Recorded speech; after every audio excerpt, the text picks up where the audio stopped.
presented by Monabic Music। Sharma ji, Verma जी, दुबे जी, चौबे जी, आ गया आ गया आ गया आपके गली में, आपके मोहल्ले में, आपके घर के सामने न्यू अनमोल मोती जादूदंत मंजन।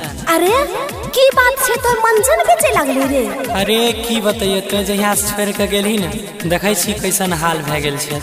लेकिन छोरे तोरा कोन फर्क पड़े वाला छै से की भेलो बता तो।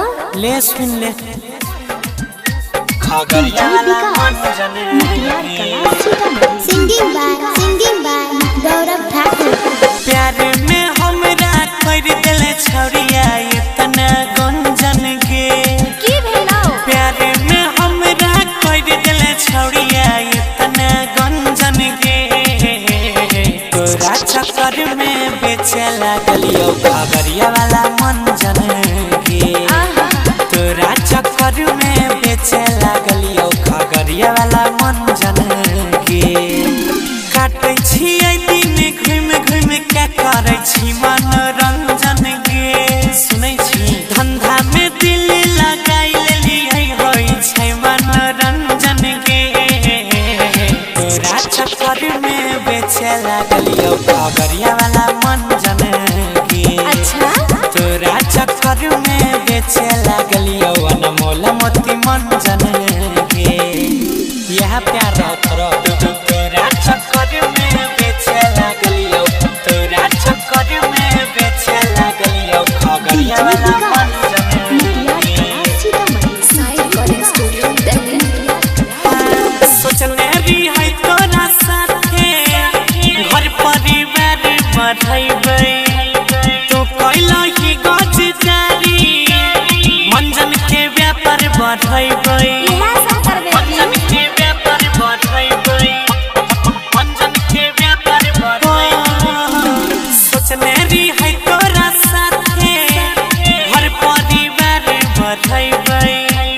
तो कैला ही गजदारी आबे मंजन के व्यापार बढ़ैबै। तो कैला ही गजदारी गई मंजन के व्यापार बढ़ैबै। हमार प्यार पवित्र रहै जेना लकड़ी चंदन के। हमार प्यार पवित्र रहै जेना लकड़ी चंदन के। तोरा चक्कर में बेचे लागलियो खगड़िया वाला मंजन के। तोरा चक्कर में बेचे लागलियो अनमोल मोती मंजन के। तोरा चक्कर में बेचे लागलियो।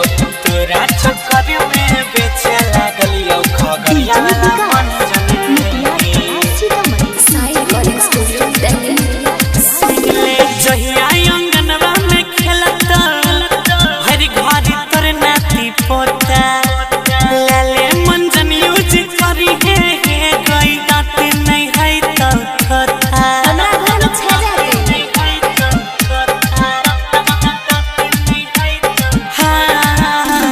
जहिया अंगनवा में खेलता भर घर तर नाती पोता। लाले मंजन यूज करी है सुने दांत नहीं है तो घेता। मल्लिक राकेश गौरव कहो सुने खई है बादाम गोटा गोटा। गुड्डू हन्नी सन्नी कहो तरह है तो दूर गंजन के। हमरा देखी के हंसै छही है तो दूर गंजन के। तोरा चक्कर में बेचे लागलियो खगड़िया वाला मंजन के। तोरा चक्कर में बेचे लागलियो राधा कृष्ण छाप मंजन के। हमें तो कमाइए लेबे तोय केना जीवे। हमहू जीविए लेबे रे छौड़ा। Recording by Honey Star Delhi।